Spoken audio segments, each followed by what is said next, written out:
Hello students, let start the physics lecture. तर last time आपण रेझिस्टिव्हिटीची concept बघत होतो आणि रेझिस्टिव्हिटीचा फॉर्म्युला काय बघा, हा इम्पॉर्टंट फॉर्म्युला आहे. Resistivity is given bye formula RA divided by L. ठीक आहे. ए आणि एलच्या व्हॅल्यू 1 असतील तर त्यावेळी जो रेझिस्टन्स असणार त्याला काय म्हणणार आपण, रेझिस्टिव्हिटी असं म्हणणार आहे. Okay, so resistivity is defined as resistance of conductor of unit length and unit area. म्हणजे ए आणि एलच्या व्हॅल्यू 1 झाल्या तर त्यावेळी जो रेझिस्टन्स असणार ना, दॅट इज द रेझिस्टिव्हिटी. ठीक आहे. अशा प्रकारे ही रेझिस्टिव्हिटीची कन्सेप्ट आहे. तर रेझिस्टिव्हिटीचा फॉर्म्युला RA बाय L आहे आणि याचं SI युनिट येतं ओहम मीटर. आता रेझिस्टिव्हिटी कशावर डिपेंड असते बघा, दोनच गोष्टीवर रेझिस्टिव्हिटी डिपेंड असते, एक म्हणजे मटेरियल आणि दुसरी गोष्ट म्हणजे टेम्परेचर. समजा याच्यामध्ये असा क्वेश्चन विचारला की एरिया जर डबल केला तर रेझिस्टिव्हिटी काय होईल, याचा आन्सर काय येईल असं वाटतंय? कारण रोजचा फॉर्म्युला काय आहे, RA डिवायडेड बाय L आहे. ठीक आहे. मग एरिया जर डबल केला तर रेझिस्टिव्हिटी काय होईल, याचा आन्सर काय येणार? क्वेश्चन बघा, when area of conductor is doubled,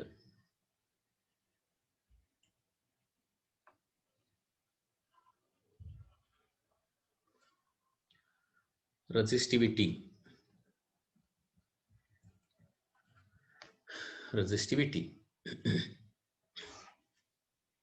option 1 doubled, second half, third remains same, and fourth none of the above. तर याचं करेक्ट आन्सर काय येणार आहे बघा, आन्सर सी येणार. कंडक्टरचा एरिया डबल केल्यावर रेझिस्टिव्हिटी तेवढीच राहणार आहे, ती चेंज होणार नाही. कारण इथं काय होतंय, आपण इक्वेशनवर जातोय. आता एरिया डबल केल्यानंतर ऑटोमॅटिकली रेझिस्टन्स त्यावेळी हाफ झालेला असतो रे, कारण रेझिस्टन्स हा एरियावर डिपेंडेंट आहे. कंडक्टरचा एरिया तुम्ही जर डबल केला तर रेझिस्टन्स हाफ झालेला असणार ना, त्याच्यामुळे रेझिस्टिव्हिटी तेवढीच राहते. म्हणजे थोडक्यात रेझिस्टिव्हिटी जी आहे ना ती डायमेन्शनवर डिपेंड नसते. हा एक वर्ड लक्षात ठेवा, हे सेंटेन्स एक लक्षात ठेवा, महत्वाचं आहे. Resistivity is independent of dimensions. रेझिस्टिव्हिटी डायमेन्शन्सवर डिपेंड नसते. कारण काय होतंय, काही वेळेला आपण फॉर्म्युल्यावर जातो. म्हणजे उदाहरण कोणीतरी असा क्वेश्चन विचारला की लेंथ जर डबल केली तर रेझिस्टिव्हिटी काय होईल, तर लेंथ डबल केल्यावर रेझिस्टिव्हिटी हाफ होणार नाहीये, रेझिस्टिव्हिटी आहे तेवढीच राहते. कारण ज्यावेळी तुम्ही लेंथ डबल करत असताना त्यावेळी रेझिस्टन्स काय होत असतो, डबल होत असतोय. कारण रेझिस्टन्स हा डायमेन्शनवर डिपेंड आहे. रेझिस्टन्स डायमेन्शनवर डिपेंडंट आहे, रेझिस्टिव्हिटी मात्र नाहीये, लक्षात घ्या. ओके, रेझिस्टिव्हिटी जेव्हा मटेरियल चेंज होणार आणि जेव्हा टेम्परेचर चेंज होणार त्याच वेळी रेझिस्टिव्हिटी चेंज होऊ शकते. ओके, टेम्परेचरवर कशी चेंज होते, तर काही मटेरियलच्या बाबतीत टेम्परेचर वाढलं की रेझिस्टिव्हिटी वाढते आणि काही मटेरियलच्या बाबतीत टेम्परेचर वाढलं की रेझिस्टिव्हिटी कमी होते. त्याचा पार्ट आपण पुढे स्टडी करणार आहे. ओके, सो रेझिस्टिव्हिटी ही मटेरियलची प्रॉपर्टी आहे. रेझिस्टन्स ऑटोमॅटिकली चेंज होतोय, ते काय सांगायची गरज नाही, लक्षात घ्या. बरोबर आहे ना. हे बघा, आपण रेझिस्टन्स कशावर डिपेंड असतो हे लिहिलं येतं पाठीमागं लास्ट लेक्चरला.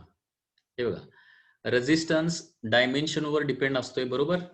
आणि याच्यामध्ये काय सांगितलंय, resistance is directly proportional to length आहे आणि इनव्हर्सली प्रोपोर्शनल टू एरिया आहे.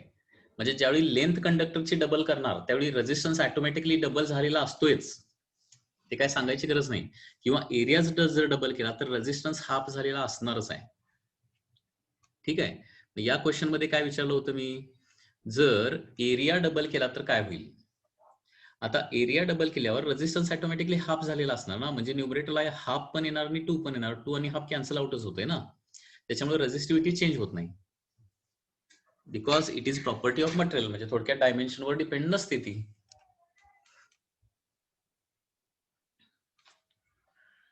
आता रेझिस्टिव्हिटी ऑफ डिफरंट एलिमेंट्स कशी आहे बघा, resistivity of different elements, different materials, element म्हणण्यापेक्षा डिफरंट मटेरियल्स म्हणूया. तर टेक्स्टबुक मध्ये ज्या व्हॅल्यू दिलेल्या आहेत रेझिस्टिव्हिटीच्या, ते या पद्धतीने आहेत व्हॅल्यूज.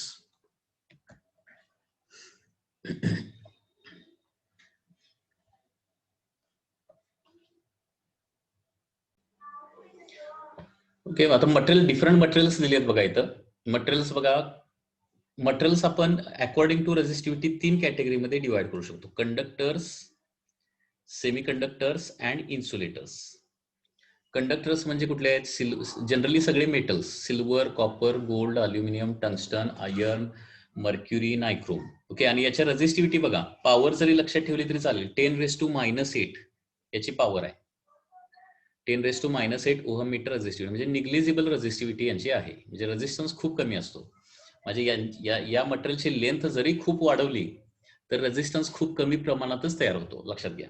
ओके, जनरली आपण घरी जी वायर वापरतो ती कुठली असते?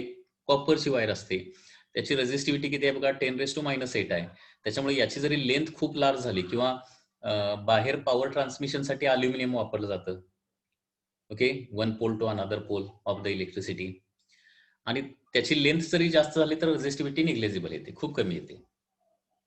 सेमीकंडक्टर जे आहेत ते कुठले आहेत? जर्मेनियम आणि silicon mostly. Carbon actually insulator मध्ये जातोय, सेमीकंडक्टर मध्ये येत नाही कार्बन.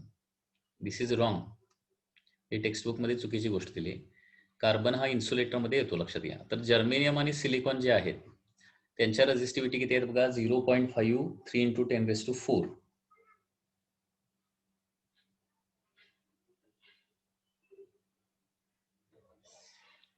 आणि इन्सुलेटर मध्ये बघा रेझिस्टिव्हिटी 10⁻11 to 10⁻13 आहे. म्हणजे व्हेरी हाय रेझिस्टिव्हिटी, म्हणजे हे खूप व्हेरी हाय रेझिस्टन्स प्रोड्यूस करतात. इथे क्वेश्चन आहे, what is relation between resistivity and resistance?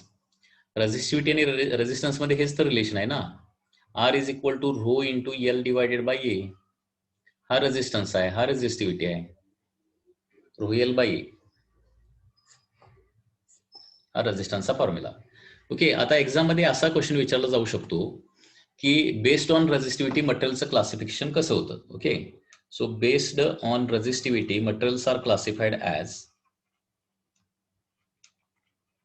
based on resistivity materials are classified as: number 1 conductors, number 2 semiconductors,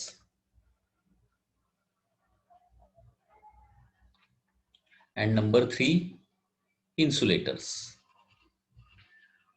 okay, conductors, semiconductor and insulators. ठीक आहे, based on resistivity. आता याच्यामध्ये conductor म्हणजे काय येणार आहे? Conductor, the materials which are having very low resistivity are called as conductors. Materials having very low, म्हणजे in bracket किती? 10⁻⁻8 च्या आसपास, of the order of 10⁻⁸. Materials having very low resistivity, okay, are conductors.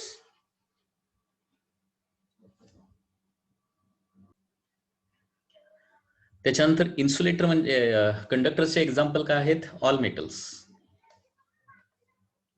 For example, all metals are good conductors.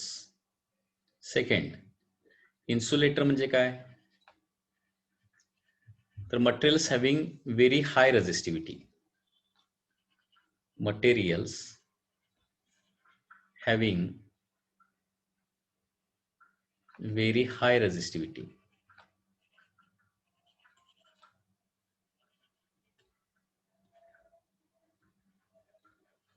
High resistivity. Materials having very high resistivity are the insulators. म्हणजे for example सगळे non metal जे आहेत, non metals generally काय असतात? Insulators असतात. किंवा glass, मायका, rubber, Teflon, wood हे सगळे काय आहेत? इन्सुलेटर आहेत. अँड थर्ड, सेमीकंडक्टर म्हणजे काय?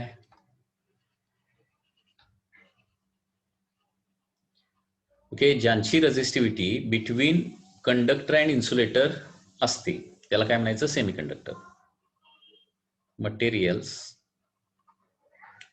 Having resistivity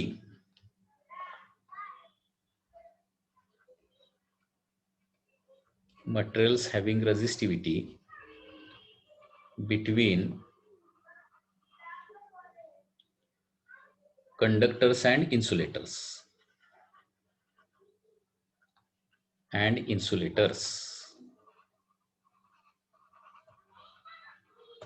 are called as semiconductor. तर लक्षात आलं का बघा, लास्ट टाइम आपण रेझिस्टिव्हिटी कन्सेप्ट बघितली होती आणि बेस्ड ऑन रेझिस्टिव्हिटी मटेरियलचं आपण 3 टाइप मध्ये क्लासिफिकेशन करू शकतो. Conductor, semiconductor, insulator. ज्यांची रेझिस्टिव्हिटी व्हेरी लो असते, 10⁻⁸ असते, 10⁻⁸ ओहम मीटर, त्याला कंडक्टर असं म्हणतो. ज्याची रेझिस्टिव्हिटी व्हेरी हाय असते, व्हेरी हाय म्हणजे 10⁻13 to 10⁻16 आहे बघा, 10⁻13 to 10⁻16 ओहम मीटर असते. ओके, त्याला काय म्हणायचं, इन्सुलेटर्स असं म्हणायचं. आणि the materials having resistivity between conductors and insulators, साधारणपणे 10⁻1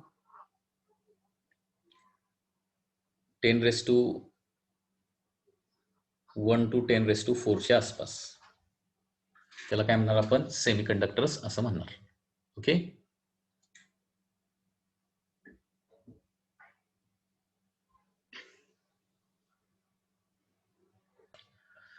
आता रेझिस्टिव्हिटीचा एक रेसिप्रोकल क्वांटिटी आहे and that is the conductivity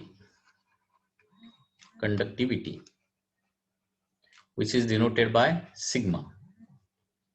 जसं रेझिस्टन्सचा रेसिप्रोकल आपण काय बघितलेला होता, कंडक्टन्स, बरोबर. त्याच्या अगोदर कंडक्टन्स नावाची प्रॉपर्टी आपण बघितली. रेझिस्टन्सचा रेसिप्रोकल म्हणजे कंडक्टन्स. तसं रेझिस्टिव्हिटीचं जे रेसिप्रोकल आहे त्याला काय म्हटलं जातं, कंडक्टिव्हिटी असं म्हटलं जातं. Okay, so the reciprocal of resistivity is called as conductivity.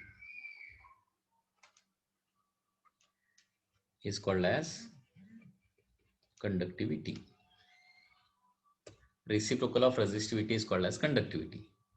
And therefore sigma is equal to formula काय येणार आहे, 1/ρ. रेझिस्टिव्हिटीचा रेसिप्रोकल म्हणजे काय असणार आहे, conductivity. Sigma is equal to 1/ρ.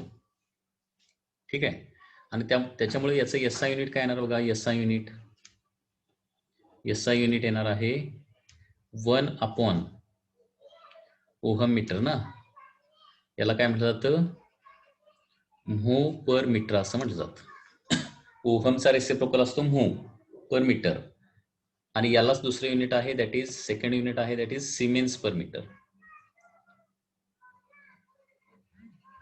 Siemens per metre, that is the SI unit of conductivity. Okay,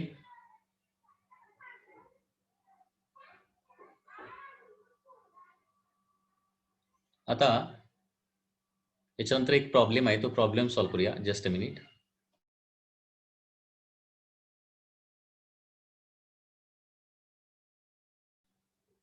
इथे example काय दिले बघा, एक्झाम्पल 11.6. ओके, 11.6 मध्ये काय दिले बघा, calculate the resistance per metre at the room temperature of a constantan. म्हणजे resistance काढायला सांगितलंय ऑफ एक मटेरियल आहे, त्याचं नाव काय आहे, constant ton.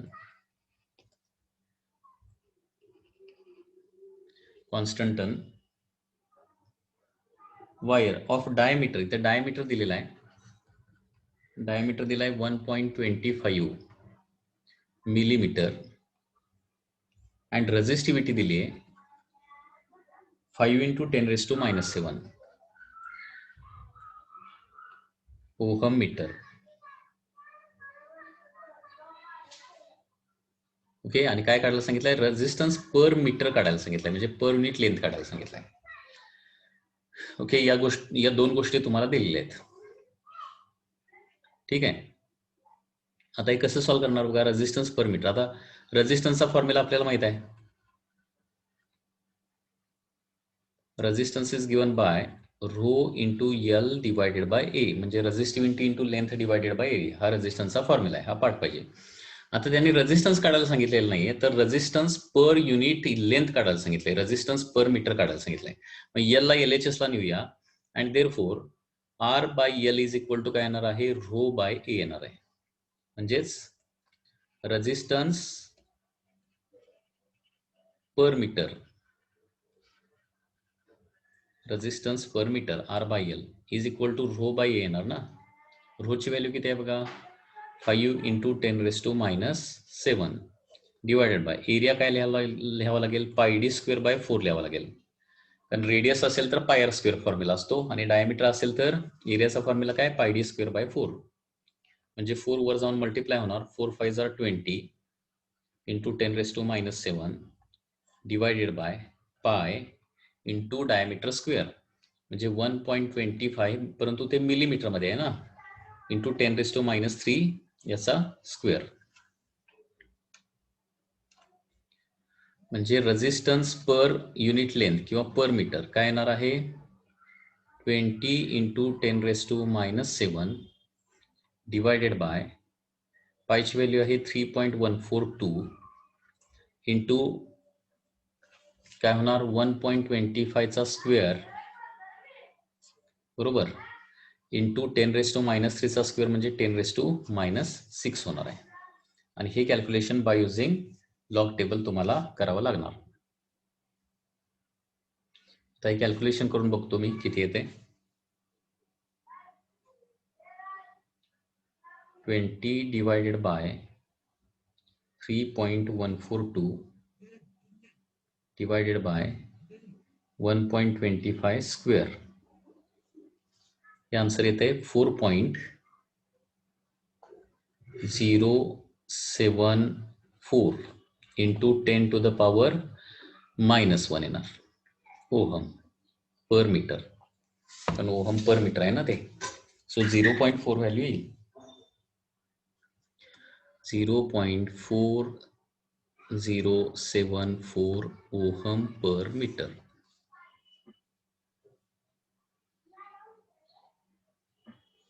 Okay,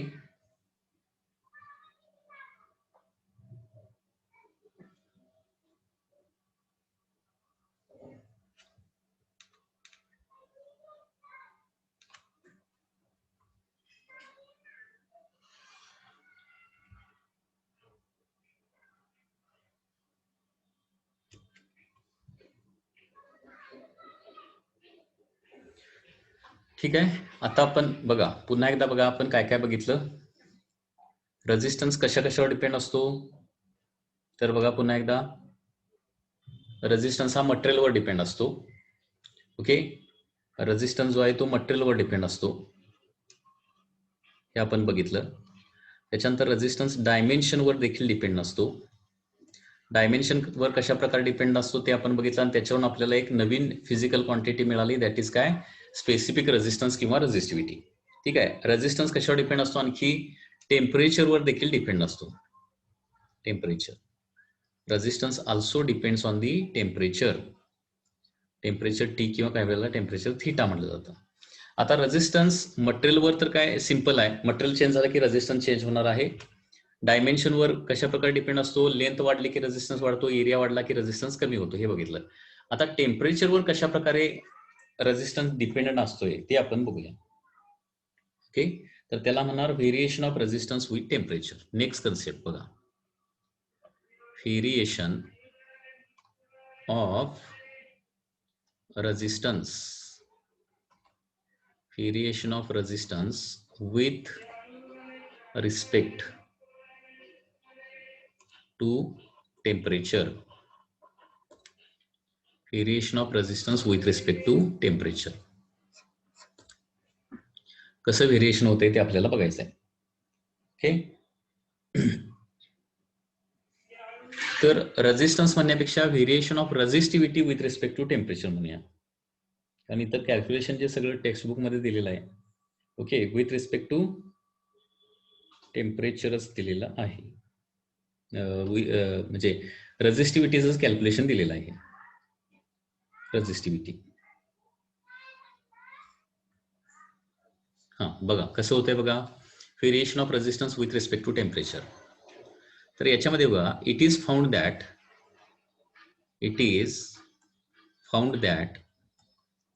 resistivity depends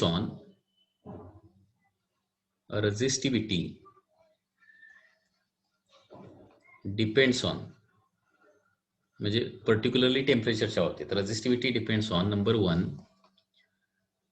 resistivity at 0 degree Celsius. Resistivity at 0 degree Celsius. Resistivity depends on म्हणण्यापेक्षा change in resistivity depends on असं आहे ते. सॉरी, चेंज इन रेजिस्टिव्हिटी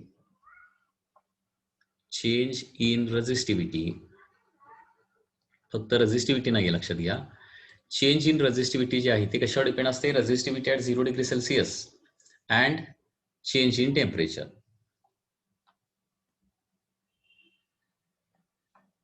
काय लिहितोय व्यवस्थित बघा. रेजिस्टिव्हिटी मध्ये किती, कारण टेम्परेचर चेंज झाला की रेजिस्टिव्हिटी चेंज होणार हे आपल्याला माहिती आहे. आता टेम्परेचर चेंज झाल्यावर रेजिस्टिव्हिटी कितीनं चेंज होणार आहे हे कशावर डिपेंड असतं? फक्त चेंज इन, आता टेम्परेचर चेंज झाल्यावर रेजिस्टिव्हिटी चेंज होणार आहे, परंतु फक्त चेंज इन टेम्परेचरवर चेंज इन रेजिस्टिव्हिटी डिपेंड नसतं. ते आणखी एका गोष्टीवर डिपेंड असतं, ते म्हणजे काय? 0 डिग्री सेल्सिअसला त्याची रेजिस्टिव्हिटी किती आहे, ओरिजिनल किती आहे. म्हणजे ओरिजिनल जास्त असेल तर चेंज इन रेजिस्टिव्हिटी जास्त येतं. ओरिजिनल रेजिस्टिव्हिटी म्हणजे 0 डिग्री सेल्सिअसची रेजिस्टिव्हिटी जर कमी असेल तर चेंज इन रेजिस्टिव्हिटी काय येतं? कमी येतं. आता चेंज इन रेजिस्टिव्हिटीला काय म्हणणार बघा?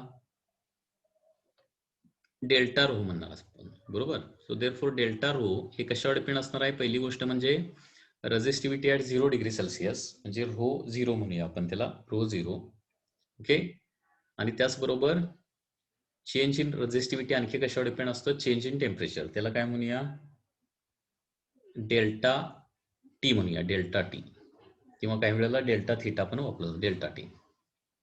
हे दोन्ही कंबाईन केलं तर काय होणार आहे?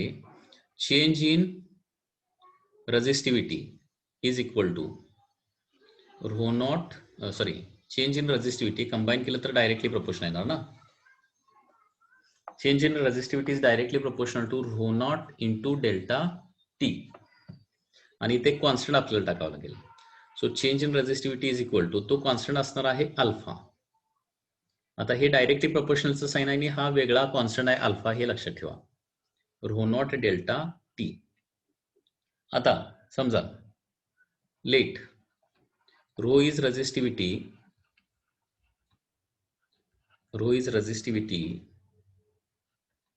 ॲट टी डिग्री सेल्सिअस किंवा टी केल्विन, आणि रो नॉट काय असेल? Resistivity at T naught, T0 degree Celsius किंवा केल्विन असेल तर कसं होणार बघा. आता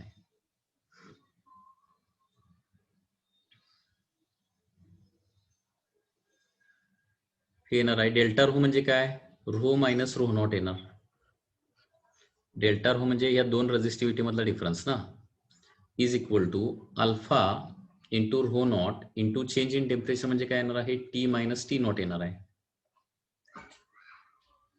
okay, T minus T not.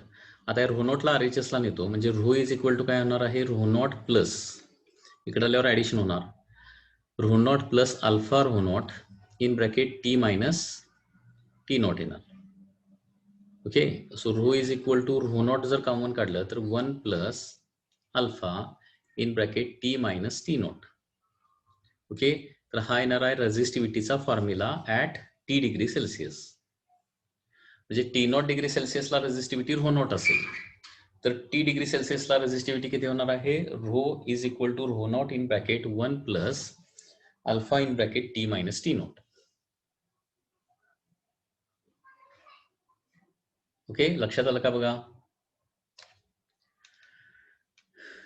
हे जरा समजायला थोडंसं अवघड आहे, म्हणून काय करतो, हा पार्ट पुन्हा रिपीट करतो मी. पुन्हा रिपीट केल्यानंतर जरा लक्षात येईल. हे बघा, पुन्हा एकदा आपल्याला काय स्टडी करायचं आहे? तर variation of resistance with respect to temperature study करायचं आहे. Variation of resistance with respect to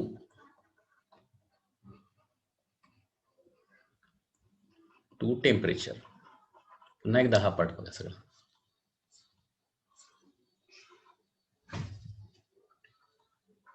okay, आता बघा. It is found that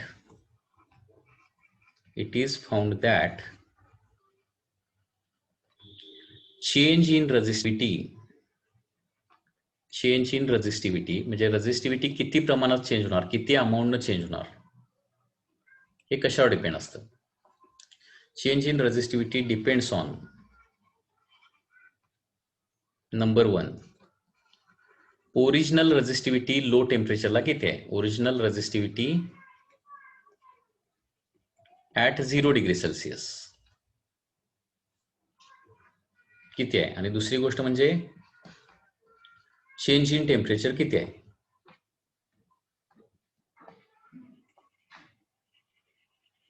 या दोन गोष्टीवर किती प्रमाणात रेझिस्टिव्हिटी चेंज होणार हे डिसाइड होतं.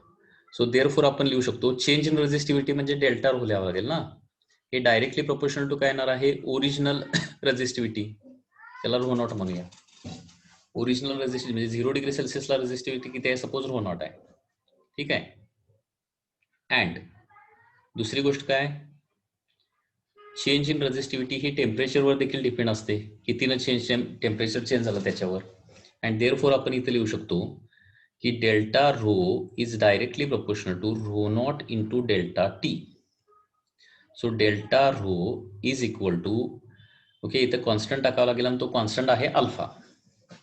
Alpha rho naught delta T, हा एक आपल्याला फॉर्म्युला मिळाला. So change in resistivity, original resistivity rho naught किती आहे आणि चेंज इन टेम्परेचर त्याच्यानंतर किती झालं, या दोन गोष्टीवर डिपेंड असते. त्याच्यावर हा फॉर्म्युला आला आपला. ठीक आहे. आता याच्यामध्ये if rho is resistivity at T degree Celsius, T degree Celsius, okay, आणि रो नॉट काय असेल, resistivity at T naught degree Celsius असेल. म्हणजे सुरुवातीला टेम्परेचर किती होतं, टी नॉट होतं, त्यावेळी रेझिस्टिव्हिटी रो नॉट होती. आता टेम्परेचर टी झालं आणि त्यावेळी रेझिस्टिव्हिटी चेंज होणार ना, वेगळी काहीतरी येणार, रो. मग चेंज इन रेझिस्टिव्हिटी किती येणार बघा, डेल्टा रो काय येणार आहे, रो मायनस रो नॉट येणार ना. सो देअरफॉर काय येणार, rho minus rho naught is equal to काय येणार आहे, alpha as it is, rho naught as it is, आणि डेल्टा टी म्हणजे काय येणार, delta T change in temperature, that is T minus T naught येणार. Okay, T minus T naught, बरोबर. Rho नॉटला RHS ला नेतो तर रो इज इक्वल टू काय येणार आहे, rho naught plus alpha rho naught in bracket T minus T naught येणार आहे.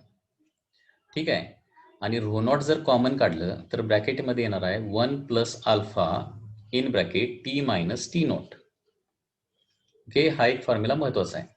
म्हणजे ओरिजिनल रेझिस्टिव्हिटी आपल्याला माहित असेल, म्हणजे लो टेम्परेचरची रेझिस्टिव्हिटी माहिती असेल, म्हणजे रो नॉट माहिती असेल, तर टी डिग्री सेल्सिअसला रेझिस्टिव्हिटी किती होणार हे काढण्यासाठी आपण हा फॉर्म्युला वापरू शकतो.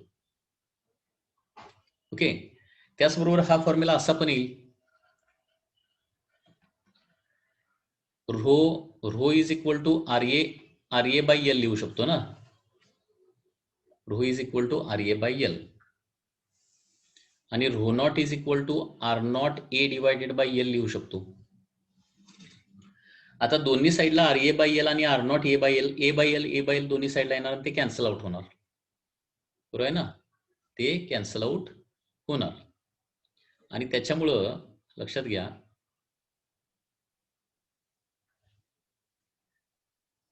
हा फॉर्म्युला असा पण होऊ शकतो, R is equal to R naught in bracket 1 plus alpha in bracket T minus T naught. म्हणजे 0 डिग्री सेल्सिअसचा किंवा टी नॉट डिग्री सेल्सिअसचा रेझिस्टन्स R नॉट असेल तर टी डिग्री सेल्सिअसला रेझिस्टन्स किती होईल हे आपण या फॉर्म्युल्याच्या साहाय्यानं काढू शकतो. ठीक आहे. याचे काही एक्झाम्पल घेऊया म्हणजे तुम्हाला हे लक्षात येईल. याचे काही एक्झाम्पल जे आहेत ते काय करूया आपण नेक्स्ट लेक्चरला सॉल्व्ह करूया. ठीक आहे.